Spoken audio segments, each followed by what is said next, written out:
Hi friends, welcome back our YouTube channel Mathews Karivel. ഇന്ന് ഞാൻ നിങ്ങൾക്കായി പരിചയപ്പെടുത്തുന്നത് അൽഫാം പെരി പെരി എങ്ങനെ പ്രിപ്പയർ ചെയ്യാമെന്ന് നമുക്ക് നോക്കാം. അത് എയർ ഫ്രയറിലാണേ. നമുക്ക് വീഡിയോയിലേക്ക് പോവാം. അതിനായി 2 ലെഗ് പീസ് മുഴുവനായിട്ട് എടുത്തിട്ടുണ്ട്. അതിൻ്റെ 2 സൈഡും നന്നായിട്ട് വരഞ്ഞു കൊടുത്തിട്ടുണ്ട്. എന്നാലാണ് മസാല നന്നായി പിടിക്കുകയുള്ളൂ. ഇതിനു വേണ്ടി നമുക്കൊരു പേസ്റ്റ് പ്രിപ്പയർ ചെയ്യാം. 5 കുഞ്ഞുള്ളി ചെറുതായി അരിഞ്ഞത്, 1 ഇഞ്ച് ഇഞ്ചി നീളത്തിൽ അരിഞ്ഞത്, 9 വെളുത്തുള്ളി നീളത്തിൽ അരിഞ്ഞത്, 2 തണ്ട് കറിവേപ്പില, 2 പച്ചമുളക് നന്നായി പേസ്റ്റായി എടുക്കാം. ഇപ്പോൾ പേസ്റ്റ് റെഡി ആയിട്ടുണ്ട്. ഇതിലേക്ക് നമുക്ക് മസാലകൾ ആഡ് ചെയ്ത് കൊടുക്കാം.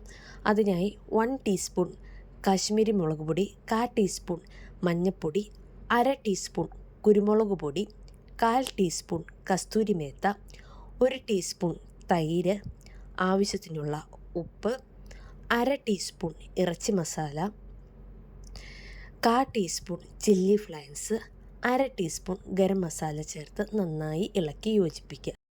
ഈ മസാലയിലേക്ക് നമുക്ക് വരഞ്ഞു വെച്ച 2 ചിക്കൻ പീസുകൾ ആഡ് ചെയ്ത് കൊടുക്കാം. നന്നായി മസാല അതിൻ്റെ എല്ലാ സൈഡിലും അപ്ലൈ ചെയ്ത് നന്നായി ഒന്ന് റെസ്റ്റ് ചെയ്യാനായിട്ട് വെക്കാം.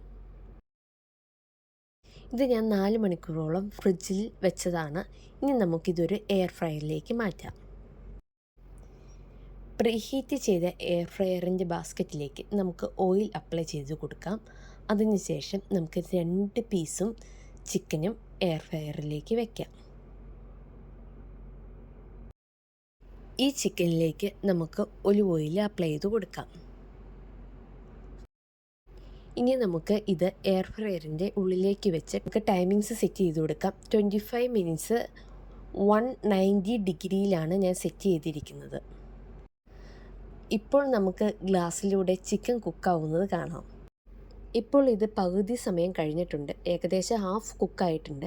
ഇതിൻ്റെ 2 സൈഡിലേക്ക് നമുക്ക് ചീസ് അപ്ലൈ ചെയ്ത് ഇതൊന്ന് മറിച്ചിട്ട് ഒന്നോടെയും കുക്ക് ചെയ്യാം. ഇപ്പോൾ സെറ്റ് ചെയ്ത സമയം കഴിഞ്ഞിട്ടുണ്ട്. ഇനി നമുക്കിത് ഓപ്പൺ ചെയ്ത് നോക്കാം. നല്ല സ്വാദിഷ്ടമായ പെരി പെരി അൽഫാം റെഡി ആയിട്ടുണ്ട്. ഇത് നമുക്ക് കുബൂസിൻ്റെ ഒപ്പവും മന്തി റൈസിൻ്റെ ഒപ്പവും കഴിക്കാൻ പറ്റുന്ന നല്ല സ്വാദിഷ്ടമായ ഫുഡാണ്.